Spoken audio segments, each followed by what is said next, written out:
Hoje iniciamos a série de mensagens deste mês, cujo tema é vocação para servir. Vocação para servir. E o objetivo desta série de mensagens é mostrar e enfatizar que todos nós somos vocacionados por Deus. A vocação divina não é restrita a algumas pessoas na igreja, aquelas que se destacam, que aparecem mais, aquelas que estão sempre à frente de algum ministério, de alguma atividade realizada, aquelas que falam mais e que fazem mais. Vocação é algo que diz respeito a todos nós, independente do quanto falamos, fazemos e até mesmo aparecemos na igreja. Vocação significa chamado, ser convocado para uma missão, ser enviado para realizar um serviço, é receber uma ordem, um pedido. E geralmente, quem vocaciona tem autoridade sobre o vocacionado, e o vocacionado, e ao vocacionado, cabe-lhe obediência.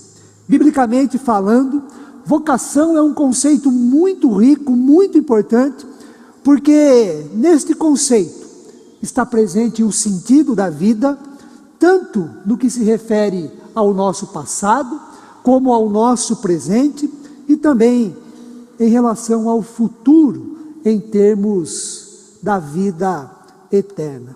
Sendo assim, a vocação divina extrapola os limites da igreja, porque ela tem a ver com a nossa vida como um todo.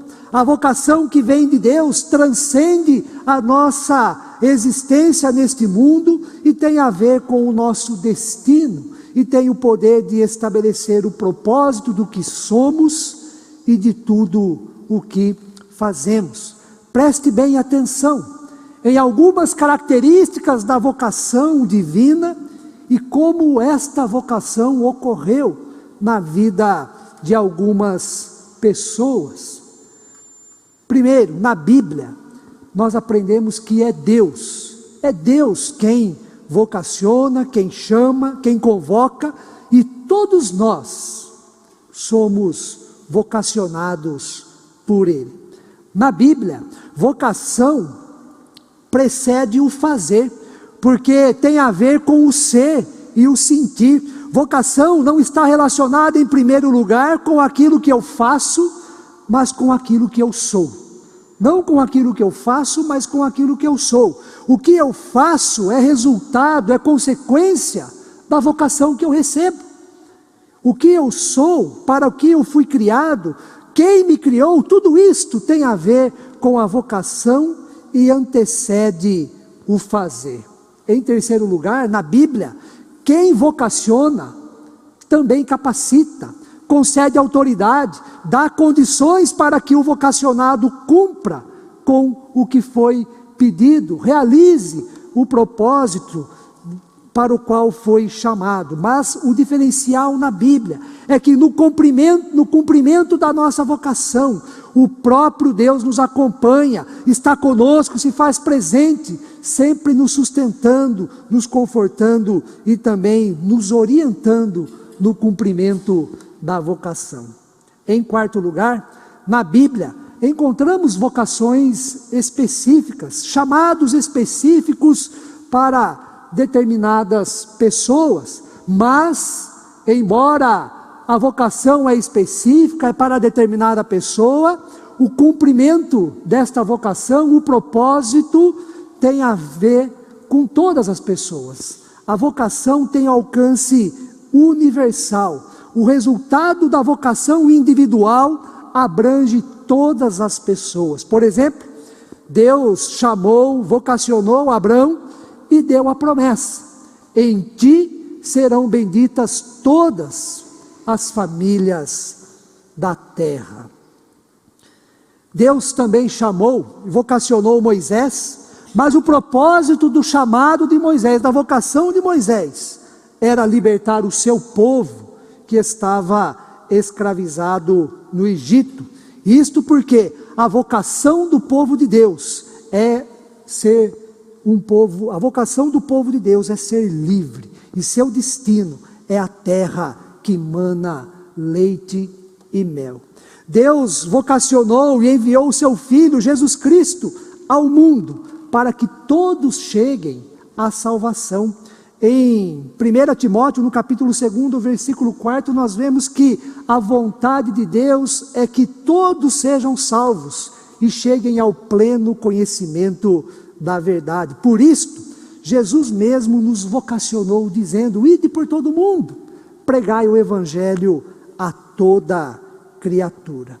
Em quinto lugar, na Bíblia, encontramos 4 dimensões, 4 sentidos, 4 direções da vocação divina que diz respeito a todos nós. A primeira dimensão se dá em relação ao próprio Deus. A segunda, no que se refere a mim mesmo, a vocação para comigo mesmo. A terceira dimensão da vocação ocorre em relação ao próximo.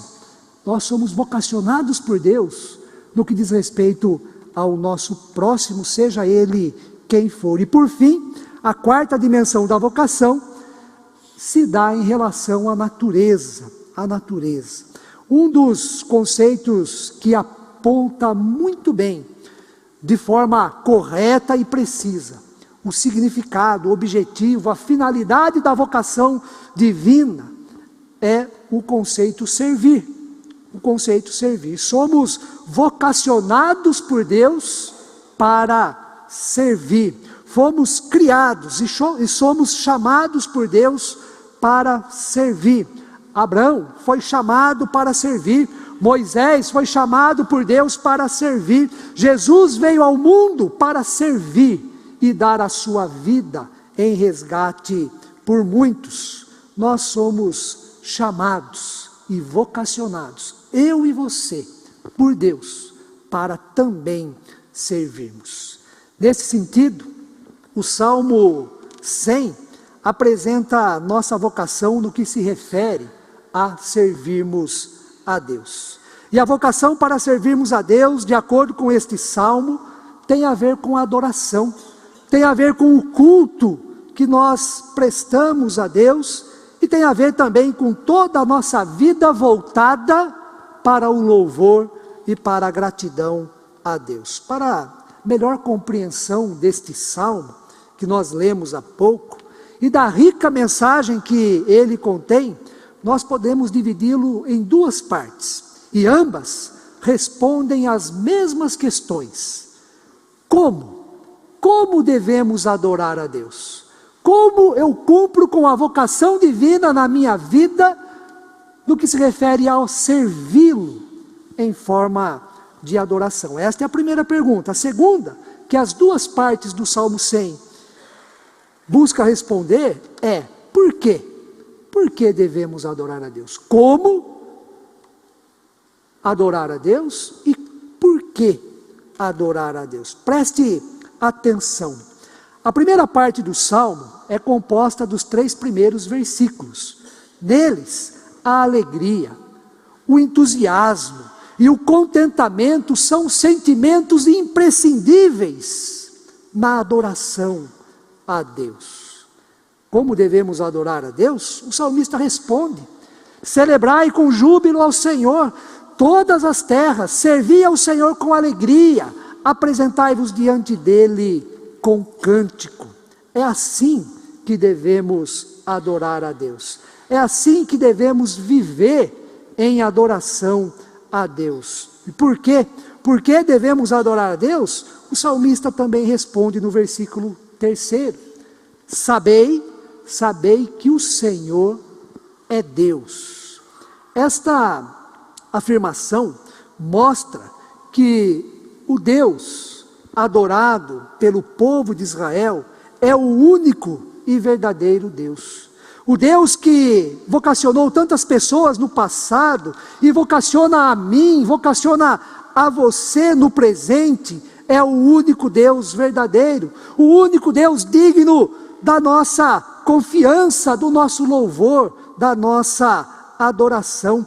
Com a afirmação, o Senhor é Deus, o salmista ressalta a perspectiva monoteísta da fé em Deus e a exclusiva adoração a Ele, correspondentes aos primeiros mandamentos dados por Moisés.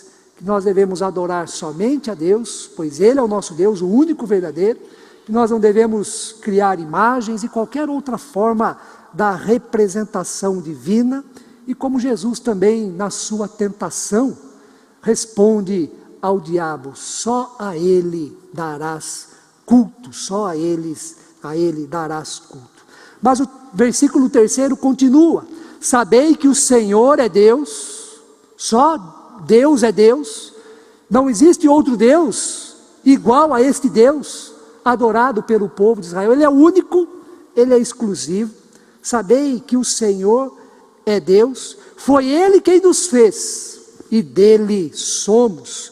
Nós não estamos, irmãos e irmãs, sozinhos, abandonados ou desamparados no mundo. Nós não estamos perdidos no sentido de não saber de onde viemos, quem nos criou, a quem pertencemos e para onde vamos. Nós não fomos jogados no mundo por um Deus que nos abandona e diz assim: agora vocês se viram. Não é assim. Foi Ele que nos fez e dele somos. O Senhor, que é Deus, o único Deus verdadeiro, nos criou. Foi Ele que fez a mim e fez a você de forma única. Não existe outro Reginaldo. Nomes existem bastante, né? Mas não existe nenhuma outra pessoa exatamente igual a mim. Não existe outra Maria, outra Cecília, outro Antônio igual a você. Você é exclusivo. O Deus que é exclusivo criou você de forma especial, de forma única, de forma singular. E Deus é criativo, Deus é sábio, por isso que Ele nos fez assim, a cada um de nós. Foi Ele quem nos fez e somos dele. E o salmista continua: somos o seu povo, rebanho do seu pastoreio. Pertencemos a Deus, a nossa vida está em Deus, o nosso futuro, a eternidade está nas mãos divinas.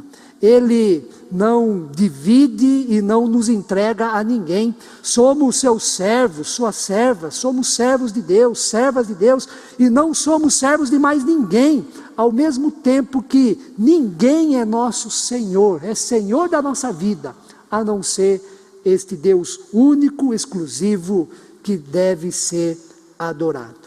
A segunda parte do Salmo 100 é formada pelos versículos 4 e 5, e eles respondem as mesmas perguntas da primeira parte. Como devemos adorar a Deus? E por que devemos adorar a Deus? E o quarto versículo nos diz assim: como devemos adorar a Deus? Entrai por suas portas com ações de graças, e nos seus átrios com hinos de louvor. Rendei-lhe graças e bendizei-lhe o nome. E o versículo 5 nos dá 3 razões do porquê devemos adorar a Deus. Porque o Senhor é bom, porque a sua misericórdia dura para sempre, e de geração em geração dura a fidelidade de Deus em relação a nós. Além do que vimos até aqui, o Salmo 100 nos ensina e nos motiva a outras 2 considerações sobre como vivemos a vocação de servir em forma de adoração a Deus. Em primeiro lugar, servir em adoração a Deus nos tempos difíceis. Servir em adoração a Deus nos tempos difíceis. O Salmo 100 é reconhecido e classificado como um salmo de louvor e de ação de graças. E é surpreendente, irmãos e irmãs, o fato de o exílio babilônico ser indicado como o contexto em que este salmo foi escrito, composto e entoado, cantado pelo povo de Israel. É no exílio que o povo canta, adora e louva a Deus com alegria. Exílio é lugar de sofrimento, de privação, de exploração. Exílio representa derrota, vergonha, humilhação. Sendo assim, o Salmo 100 se torna uma canção de resistência, de resiliência, de fortalecimento da fé, no momento crítico da história do povo, da história das pessoas que lá estavam naquele exílio. O Salmo 100, nessa perspectiva, no contexto do exílio, é um salmo, é um cântico de perseverança e de cultivo da esperança. Servir a Deus, adorá-lo com alegria e cantar com júbilo em momentos tranquilos, em momentos em que tudo está bem, é bem mais fácil e até natural da nossa parte. Agora, cumprir com a nossa vocação de servir a Deus em adoração, em momentos difíceis, em momentos de provação, de dúvida e de crise, este é o ensinamento e a experiência fundante e inspiradora do Salmo 100 a todos nós. Em momentos difíceis, celebrai a Deus com júbilo, servi ao Senhor com alegria, todas as terras, todas as pessoas.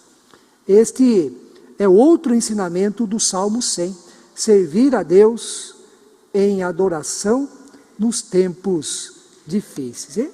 Um outro ensinamento que nos inspira do Salmo 100 é servir em adoração a Deus pelo fato de participarmos do seu reino. Quando lemos o Salmo 100, temos que levar em consideração que ele antecede os Salmos 93 até o Salmo 99. E estes 7 salmos, do 93 ao 99, formam um conjunto intitulado Salmos da Realeza de Deus. Neles, Deus é exaltado como Rei majestoso do universo. Quase todos eles iniciam com a afirmação: reina o Senhor, e é frequente nestes salmos, do 93 a 99, a afirmação de que Deus é Rei, e que por Ele ser Rei, Ele reina sobre todo o universo, e também a afirmação de que Deus é o grande Rei.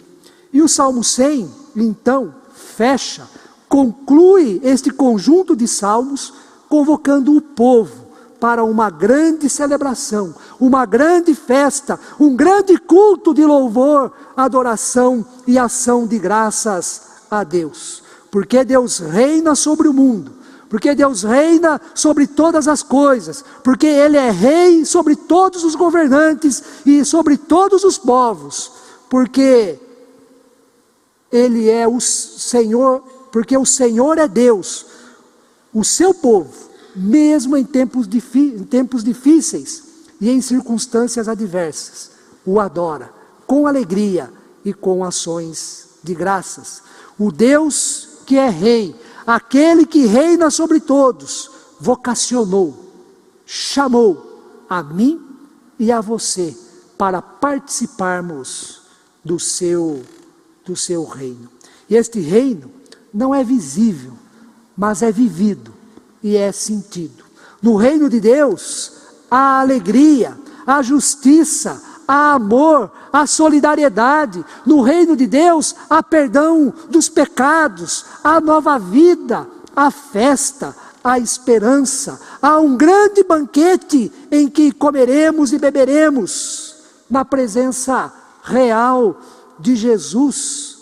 Hoje, nós participaremos da ceia do Senhor como prenúncio deste grande banquete celestial, em que Jesus participará conosco. Na verdade, será o anfitrião, será o celebrante de forma real. Por enquanto, nós participamos do banquete do reino, em memória de Cristo Jesus, fortalecendo a nossa esperança e reafirmando a nossa alegria pelo grande banquete celestial no reino divino.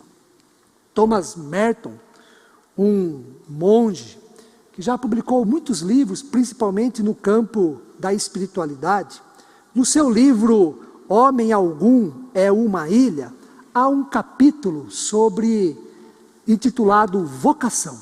Vocação.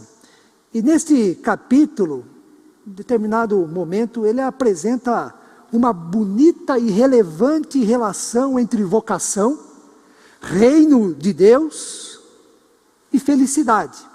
E ele escreve assim, abre aspas: somos todos chamados por Deus para participar da sua vida e do seu reino. Cada um é chamado a ocupar no reino um lugar especial. Se encontrarmos este lugar, seremos felizes. Se não o encontrarmos, jamais poderemos ser completamente felizes. Para cada um de nós, só há uma coisa necessária: cumprir nosso destino pessoal, de acordo com a vontade de Deus, sendo o que Deus quer que sejamos. Fecha aspas. Para concluir a mensagem desta manhã, uma das principais lições que o Salmo 100 nos apresenta é que eu e você, e todas as pessoas do mundo, temos a vocação, o chamado, o convite para servirmos a Deus em adoração. Fomos criados para isto, e acharemos descanso e alívio em nossa alma, quando cumprirmos com esta vocação. A vocação para servir a Deus em adoração, em louvor, com ações de graça. Em tempos difíceis e pelo privilégio de pertencermos ao reino de Deus. Que o Senhor assim nos abençoe. Amém.